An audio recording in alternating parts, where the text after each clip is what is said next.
Саламатсыздарбы, урматтуу туура тамактаналы теледолбоорунун көрүүчүлөрү. Адаттагыдай эле сиздер менен туура тамактануу жөнүндө сүйлөшсөк. Бүгүнкү алып баруубузда биз балдардын толук баалуу тамактануусу жөнүндө сүйлөшсөк. Бул алып баруу 1-июнь балдарды коргоо күнүнө арналмакчы. Анда эместе биздин бүгүнкү адистерди тааныштырып кетсем. Шукурова Венера Кожоновна Кыргыз мамлекеттик медициналык кызматкерлерди кайра даярдоо институтунун педиатрия кафедрасынын башчысы, ошондой эле медициналык илимдердин кандидаты. Жана Сакал Бозова Душеналиевна ЮСАИД мыкты азыктануу долбоорунун Баткен облусунун координатору жана дарыгери. Силер менен тастыкталган балдардын тамактануусу боюнча маалымат менен бөлүшүшөт. Биз баарыбыз билгендей, балдардын эң бирден бир укугу бул чын ден соолукта болуу. Ошол багытта кандай сунуштарыңыздар бар? Сөздү биринчи сизге берсек, Сакал Душеналиевна. Туура айтасыз. Анда биз убулуу балдардын эң маанилүү укугу болгон ден соолукта болуу укугунун алкагында 1000 күндүк мүмкүнчүлүк терезеси эмне деп ошол жөнүндө аныктама берип кетсек. Баланын 1000 күндүк мүмкүнчүлүк терезеси ушул түйүлгөндөн баштап эненин организминде өсүп жаткан учурда ушул профилактикалык же алдын ала турган чараларды өз учурунда колдонуп, балага дагы энеге дагы кам көрүү. Андан кийин толготуп эне төрө үйүнө барганда ошол эркин төрө менен бирге ууз сүткө кенен тоюшу. Андан кийин 6 ай жалаң гана эмчек сүтү менен эне менен баланын ортосундагы мээримдүүлүк мамиле менен эмчек сүтүнө кана тоюшу.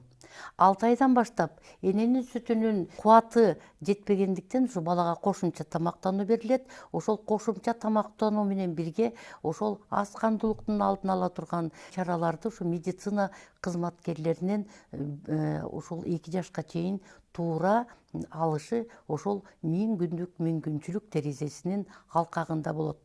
Биз боюнда бар аялдарды өз учурунда эмне себептен медициналык көзөмөлгө турсун деп айтабыз.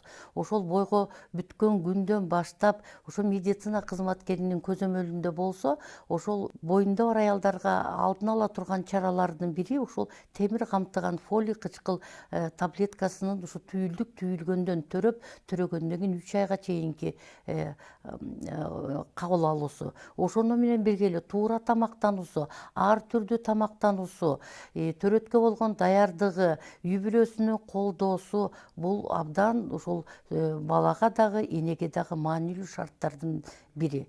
Ал эми экинчи бир ушу 1000 күндүк терезенин багытында ушу медицина кызматкерлеринин төрөт үйүндө энеге жана балага ушу ууз сүтүн эмүүгө, төрөгө болгон шарттарды толугу менен түзүү менен бирге ушул 6 айга чейин эне сүтү менен эмизүүгө энеге болгон маанилүүлүгүн, балага болгон маанилүүлүгүн түшүндүрүү менен ушуну адатка айлантып, ушу 6 айга чейин баланы жалаң гана эне сүтү менен эмизүүгө ынанып, анан колдонуп чыгып кетиши. Ал эми 6 айдан кийин жана эне сүтүнүн кубаттуулугу жетпегендиктен баланын өсүшүнө ылайыктуу ошо кошумча тамактын артыкчылыктары бар. Ошол артыкчылыктарды колдонуу менен, мээримдүүлүк менен, үй бүлөнү колдоосу менен балага медициналык жактан көзөмөлдөн өткөзүп туруу, аз кандуулукка алдын ала турган маанилүү чараларды балага колдонуу жана ошондой эле баланын аң сезимин, дүйнө таануусун, билим таануусуна өзгөчө маани беришибиз керек. Мына ушул азыркы чыккан баланын 1000 күндүк мүмкүнчүлүк терезеси коом үчүн дагы, жаран үчүн дагы, медицина кызматкери үчүн дагы маанилүү экенин унутпашыбыз керек. Жакшы айтып кеттиңиз. Баланы 6 ай гана жалаң эне сүтү менен багуу бул өтө маанилүү, бала үчүн дагы, эне үчүн дагы экен. Венера Кожоновна, сиз айтып кетсеңиз, эмне үчүн балага ошо 6 айынан кошумча тамактандыруу маанилүү? Сакал Душеналиевна жакшы айтып кетти. Балдардын эң биринчи укугу бул чын ден соолукта болуу. Ал эми чын ден соолукта болуунун эң биринчи булагы балдар үчүн бул туура тамактануу. Анткени илимий түрдө негизделген, айрыкча балдар 5 жашка толгонго чейин баланын ден соолугунун эң биринчи көрсөткүчү бул туура тамактануу болуп эсептелет. Ошон үчүн мына балдардын 1000 күндүгүнүн ичинде биз айтып атабыз, бала 6 айга толгонго чейин бала үчүн жалаң эмчек сүтү баланын баардык жагынан болгон укташтыкты эне сүтү камсыз кылат. Кубаттуулугу, азыктардын баардык жагынан жетиштүү болот, витаминдери, минералдары баардык жагынан жетиштүү. Бала 6 айга толгондон баштап эне сүтүнүн касиети, эне сүтүнүн өтө керектүүлүгү, эне сүтүнүн мындайча айтканда алмаштыргыс тамак экенинин мааниси жоголбойт, ал кала берет. Эне сүтү бала үчүн 6 ай ошо төрүлгөндөн 2 жашка чейин эне сүтүнү багыш керек деп айтабыз. Бирок 6 айга толгон балага эне сүтү баланын болгон укташтыгын баягы 6 айга чейинкидей болуп 100% камсыздай албайт. Кубаттуулугу жагынан, мисалы ар кандай минералдык азык заттары жагынан, айрыкча айтып кеткенде темирди айтып кетсек. Темир бул эмчек сүтүндө анчалык көп деле пайызды кармабайт. Ошон үчүн бала 6 айына чейин баягы өзүнүн энесинен алган кампасы болот, темирди организмге топтоп алган. Ошол темир кампасын бала 6 айга чейин зарптайт өзүнүн өсүшүнө. 6 айга толгон балада кыймыл аракет күчөйт, бала жөргөлөй баштайт, бала тиши чыгып атат, баланын баягы аң сезиминин өсүшү, органдарынын өсүшү уланып атат. Ошон үчүн эне сүтү баардык жагынан баланын камсыз кыла албай калат. Ошон үчүн кошумча тамак сөзсүз түрдө кириш керек. Кошумча тамактын эң негизги максаты, эң негизги мындайча айтканда эрежеси бул толук кандуу кошумча тамак киргизиши керек. Ошон үчүн биз айтабыз, кошумча тамакты киргизгенде бизде 10 өтө негизги билдирүүлөр бар. Кошумча тамак балага ар түрдүүлүгү толук болуш керек. Анткени эмне үчүн 1000 күндүк деп атабыз? Бала баягы 2 жашка чыкканга чейин ушунчалык тез өсөт. Тез өсүүдө балага ошо болгон азык заттарын, болгон тамак булактарын жеткизип берүүгө биз милдеттүүбүз. Ата-энелер баардык ошо коом керек болсо бүт коом ошондой милдетти кабыл алыш керек. Ошон үчүн кошумча тамактын ар түрдүүлүгүн айта турган болсок, азыр бизде ушундай индикатор кабыл алынган. Бул тастыкталган информация 8 түрдүү тамак азыктары кошулуш керек. Эң биринчиси бул эне сүтү. Эне сүтү эмне үчүн кошумча тамак деп атайбыз? Анткени эне сүтү улана берет, эне сүтүнө биз кошумча тамак кошуп атабыз. Андан кийин бул жаныбар азыктары, эттин түрү, малдын эти, уйдун эти, койдун эти, тооктун эти, балыктын эти дагы сөзсүз болуш керек. Анткени эт азыктары бул жаныбар белогунун булагы. Бул мындайча айтканда өсүп аткан жаш баланын фундаменти. Ошол сыяктуу эле жаныбар азыктары бала үчүн өтө керек. Экинчиси бул буурчак жана жаңгак азыктары. Буурчактын түрлөрү, баардык түрлөрү. Биздин Кыргызстан жакшы өлкөлөрдөн болуп эсептелебиз, анткени бизде баардык нерселер өсөт. Ошо буурчактын түрлөрү жана жаңгактын түрү, буурчактын түрлөрү сөзсүз түрдө кошулуш керек, анткени бул өсүмдүк белогу. Ошондой эле ошо буурчакта, жаңгактарда башка минералдар, айрыкча азык заттардын түрү бар, витаминдери бар, темир дагы ушул азык заттарында болот. Андан кийин бул сүт азыктары. Сүт, каймак, айран, быштак, ушул сүт азыктары дагы бала үчүн белоктун булагы болуп эсептелет, ошондой эле кальций жана башка витаминдердин булагы болуп эсептелет. Андан кийин жашылча жемиштердин түрлөрү. Жашылча жемиштин түрлөрүн биз экиге бөлөбүз. Сөзсүз түрдө бала өсүп жаткан балага витамин А бай болгон жашылча жемиштер берилиш керек. Витамин А бул баланын иммунитетин көтөрөт, бул мындайча айтканда көз органынын курч болушуна өтө таасир берет.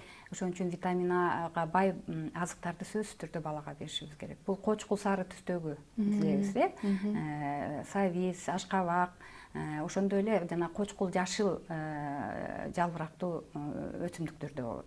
Мына ошолорду сөзсүз түрдө баланын тамагында болуш керек. Айрыкча биз айтып кетебиз, ушу өзүбүздүн өлкөдө өскөн жашылча жемиштер биринчи түрдө баланын организмине жакшы таасир берет.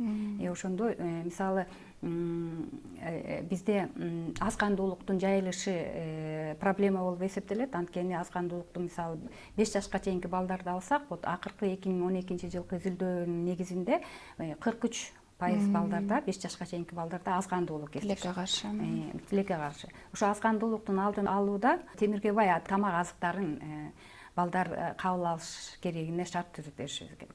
Ошондой эле темирдин жакшы сиңиши үчүн витамин С деп коебуз. Витамин С темирдин сиңишин жакшыртат. Ошон үчүн жанагы жашылча жемиштерде витамин Сга көп бай болушат да. Ошо жашылча жемиштин түрлөрүн сөзсүз түрдө балдар алыш керек. Өзүнчө группа бул жумуртка. Жумуртка бул дагы жумуртканын сарысын билебиз, витаминдердин значит өтө көп, мындайча айтканда витаминдердин түрү бар. Витамин Ага бай жумуртканын сарысы, и вообще жумуртка белокко бай. И акыркы күндөрү биз айтып атабыз, ушул 8 группадан эң аз дегенде күнүнө бала 5 түрүн, ушул тамак аштын 5 түрүн жеш керек. Кабыл алыш керек ушу кошумча тамактын негизинде.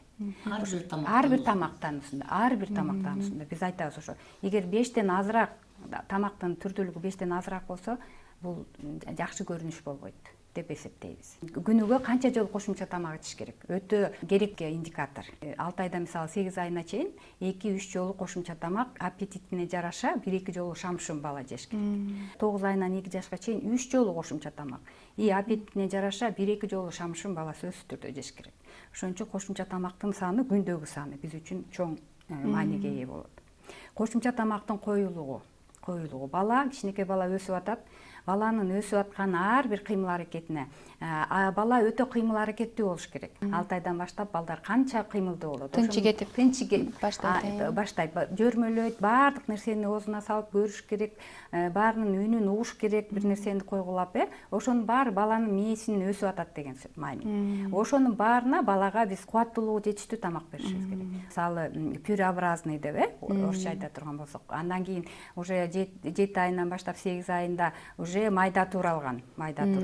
Анан жана шамшымдарды мындай уже кесилген, мисалы алманын кесилген кесип туруп карматып коебуз колуна, же бананды карматып коебуз, ошондой даже катуу уже тамактарды бала жей баштайт. Коюлугу. Анан дагы бир кошумча тамактын эң негизги принциптеринин бири бул балага мээримдүүлүк менен баланы тамактандыруу. Бул эң негиз бала, мен ойлойм, баланын бул өстүрүүдөгү эң негизги шарт. Ушундай болуш керек. Анткени бала өзү тамак жей албайт, аны биз үйрөтүшүбүз керек. Ушу мээримдүүлүк менен тамактанууда кадимкидей биз 4 даже шарт коебуз ата-энелергечи. Ата-эне бала качан ошо тамактанганын келгенин билдирет. Ал төрөлгөндөн баштап эле. Мисалы эмгиси келген бала шилекейин чыгарат, тилин кыймылдатат, оозун ачат. Ошол маалда ошол эне ошол маалда ошол баланын талабын аткарыш керек. Ошо баланын берген белгиси убагында аткарылыш керек. Ошондо бала кайрымдуулукка, кийин ошол бала кайрымдуулукка үйрөнөт экен. Убагында тамак бериш керек. Эгер убагында тамак бербей, ошол убакытты өткөрүбүзсек, уктагысы келген бала ачка болсо дагы тамак жебейт. Ошо ачка бойдон уктап калат. Анан бала тамак жегиси келбей атса, аны мындай өтө зордоп, кандайдыр бир мындай кыйнабаш керек. Анан ар кандай жаңы тамактын даамдарын дагы балага үйрөткөндө баардык жактан ойлонуш керек. Аз-аздан, анан мисалы кошуп бири-бирине ошондой кылып бериш керек. Анан тамактын ар түрдүүлүгүндө биз айтабыз азыр. Акыркы дагы бир талабыбыз, мисалы баланын бир эле тамагында 5тен кем компонент болбош керек. 5тен кем. Мисалы ботко жасаса, ошондо биз боткого анын эң негизги компоненти бул ошо акшак болуп атат, сүт болуп атат. Андан кийин ага биз май кошобуз, ал дагы керек. Анан ошого дагы кошумча 2 компонент кошуш керек деген сөз болуп атат да. Мисалы аш кабакты кошуп ийсек болот, жумуртканын сарысын кошуп ийсек болот. Ошондо баланын ошол ботконун кубаттуулугу өтө жакшы болот, анын ар түрдүүлүгү күчөйт. Анан бала чоңойгон сайын дагы бир принциби, кошумча тамактын көлөмү көбөйүш керек. Бир эле эненин мээримдүү мамилеси эмес, бул үй бүлөнүн да колдоосу, ошо баланын тамактануу тартибинин калыптанышы үчүн ошо үй бүлө дагы анан эне да кам көрүп, сабырдуулук менен ошо бала чачканына да чыдап, төккөнүнө да чыдап, анан ошол өзүнүн кашыгы, өзүнүн вилкасы, өзүнүн идиши ошого бала көнүп, анан ошол тамактануу тартибине да ынанып көнө баштайт да.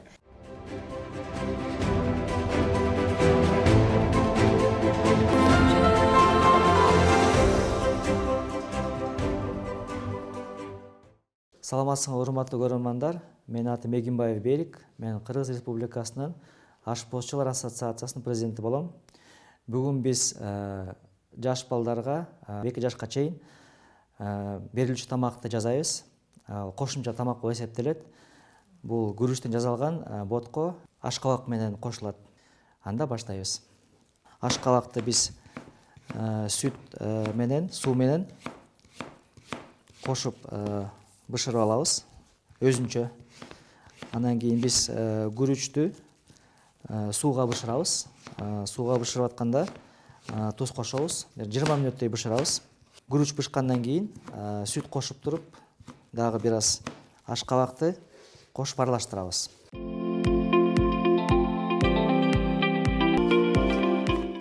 Биз ашкабагыбызды туурап алдык. Эми даярдалган ашкабакты ашканага барып дайындайбыз.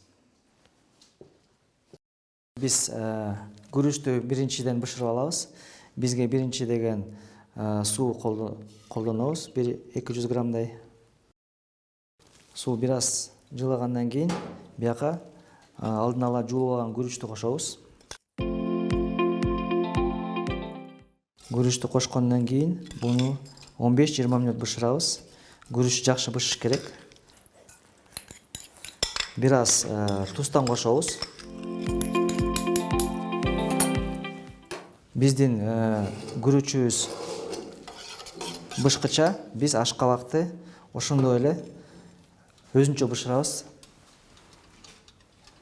Буга биз деген 50% суу колдонобуз, 50% сүт колдонобуз. Ашкабакты биз ошуга өзүнчө бышырып алабыз. Бияка да бир аз туз салып койсо болот. Даамын татып, бир аз кумшекер кошуп койсок болот. Ашкабакты дагы 20 мүнөттөй бышырабыз. Анда эмесе биздин күрүчүбүз эзилип жакшы бышты, ашкабагыбыз дагы жакшы эзилип бышты. Эми биз ашкабакты күрүчкө кошобуз. Анда эмесе бунун баарын биз майдараак кылып эзип алабыз. Эгерде блендер болсо, блендер менен эзсеңер болот, блендер жок болсо ушундай атайын эзгич менен эзип алсаңыз болот.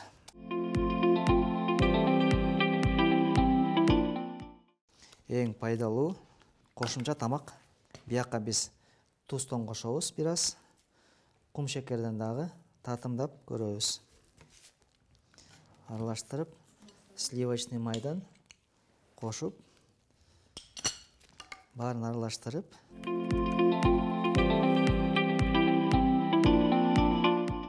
мына биздин боткобуз дайын болду. Бул боткобуз жаш балдарга 2 жашка чейин даярдалган тамак.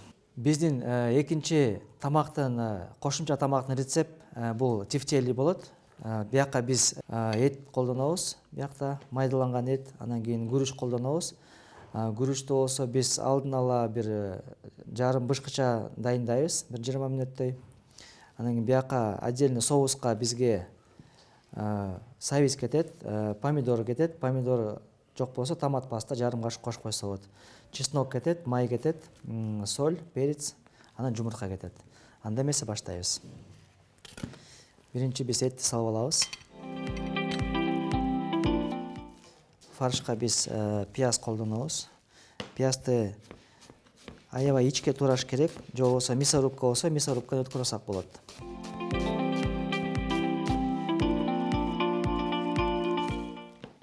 Бул пияздын жартысын биз соуска колдонобуз.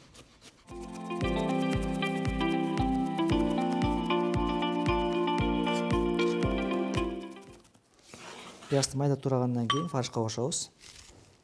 Бияка чеснок дагы турайбыз. Чесноктун жартысын колдонсок болот.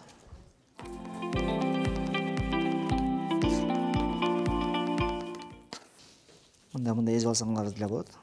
ушуну батыраак туралат. Чесноктун дагы даамы жакшы чыгат. Бир порция дайындап атабыз. Жумуртканын дагы жартысын колдонсок болот.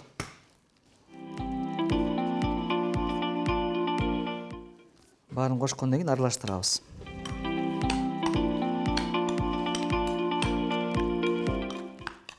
Тефтелинин көлөмү болжол менен 3 сантиметр болуш керек. Ушундай кашык алып туруп тоголоктойбуз.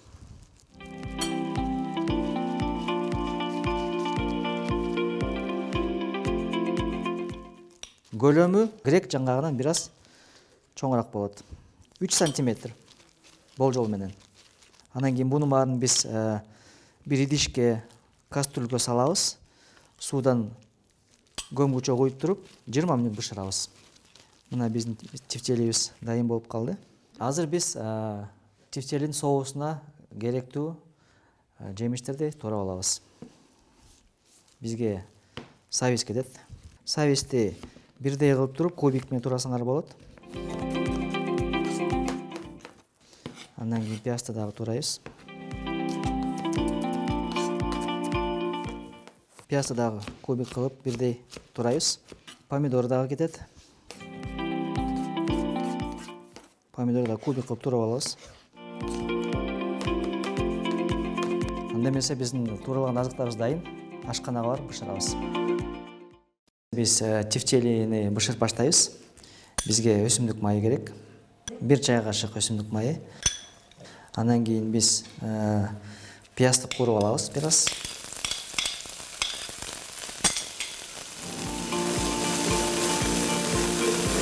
Бир аз пиязды кууруп алгандан кийин сабизди кошобуз. Сабизди да ошондой эле бисира кууруп алабыз. Бияка туз, кара мурч, чеснок, помидорду салабыз. Помидор жок болсо томатный паста 1 кашык кошсок болот. Бир сыра куурулгандан кийин суудан кошобуз. 200 мг.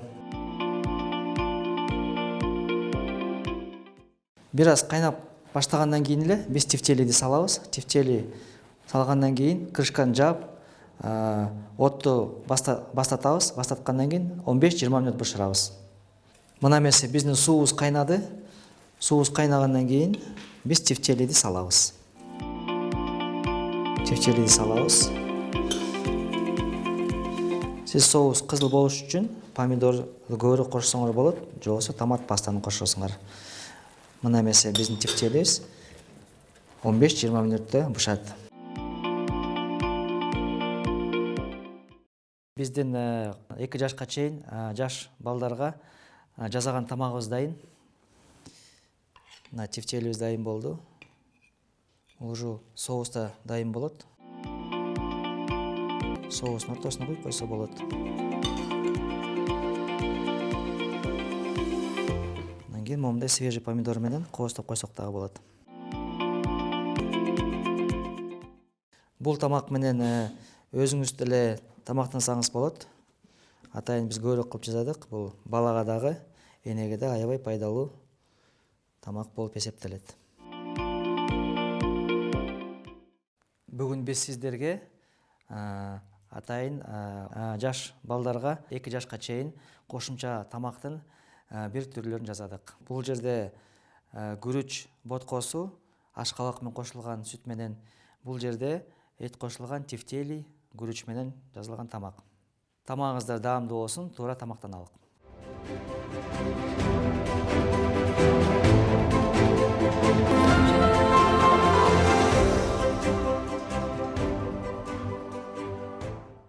Сакал Дүйшөналиевна, ошо Баткен облусунда балдардын тамактануусу боюнча кандай иш-чараларды көрөсүздөр? Эң биринчиси бул медицина кызматкерлеринин билимин жогорулатуу. Акыркы тастыкталып чыгарылган ошол министрликтин приказдарын, клиникалык протоколдорун окутуп, анан ошондой эле насаатчылыкка, практикалык жардам бергенге ошол алыскы Баткен областында, Жалал Абад областында ушундай иш чаралар жүргүзүп жатабыз. Экинчи, элдин маалыматтуулугу. Ошол баланын тамактануусуна болгон талаптарды эл маалыматтуулугун таркатышыбыз керек. Ушунун маалыматтуулугу болуш керек. Мисалы, эне сүтүн эмизүүнүн ушунчалык маанилүүлүгүн биз балаңыздын ден соолугу, акыл эси энесинен башталат деген ошо элдин арасында тарката турган таркатмада энеге кандай мааниси бар, балага кандай мааниси бар, анан ушул эне сүтүнүн эмизүү эрежелерин жана кооптуу белгилерин, мына ушундай таркатмаларды элдин арасында ушул активисттер аркылуу таркатуу менен маалыматтуулугун жогорулатабыз. Экинчи, мына 6 айдан баштап 2 жашка чейинки балдардын тамактануусу. Мына ушундай таркатмалар, видеороликтер, ар кандай коммуникациялык каналдарды колдонуу менен ушу ата-энелер толук маалымат алышат. Мисалы, могул таблицада көрсөтүлгөндөй, эң биринчи бере турган тамагыбыз абдан майда, бир да бүдүрү болбой, бир кашыктан баштап, анан көбөйтүп, көндүрүп, анан 6 айдан 8 айга чейин, 8 айдан 11 айга чейин, анан 11 айдан 2 жашка чейинки анын көлөмү, өлчөмү, коюлугу, кубаттуулугу, гигиеналык нормасын сактоосу мына ушундай таркатмада жазылган. Ушуну ар бир ата-энеге үйүндө 6 айдан 2 жашка чейинки балдары бар ата-энеге таркатып, түшүндүрүп, биздин элдин арасындагы айылдык ден соолуктар комитетинин активисттери аркылуу ушул китепчелерибизди таркатып жатабыз. Дагы бир шартыбыз бул гигиена жана санитариянын негизги эрежелери. Өзгөчө кол жуу деген эмне себептен самындап жуушубуз керек? Кол жуунун кандай эрежелери бар? Ушул эрежелерди ушу бала төрөлгөндөн баштап колун жууганга үйрөтүп, ушул кол жууган ыкманы бул түбөлүккө алып калыш керек да. Ушул түбөлүккө кайсы учурда тамак ичердин алдында, уй уссаганда, байлаганда, же болбосо коюн кырккандан кийин, же болбосо кой менен иштегенден кийин сөз менен колубузду жуушубуз керек. Дагы бир нерсеси ушу тамак даярдоонун алдында, балага тамак берердин алдында дагы, же болбосо баланын жалаягын алмаштыргандан кийин дагы сөзсүз менен 20 секундтан кем эмес колубузду жуушубуз керек. Чоң рахмат Сакал Дүйшеевна маалыматыңызга.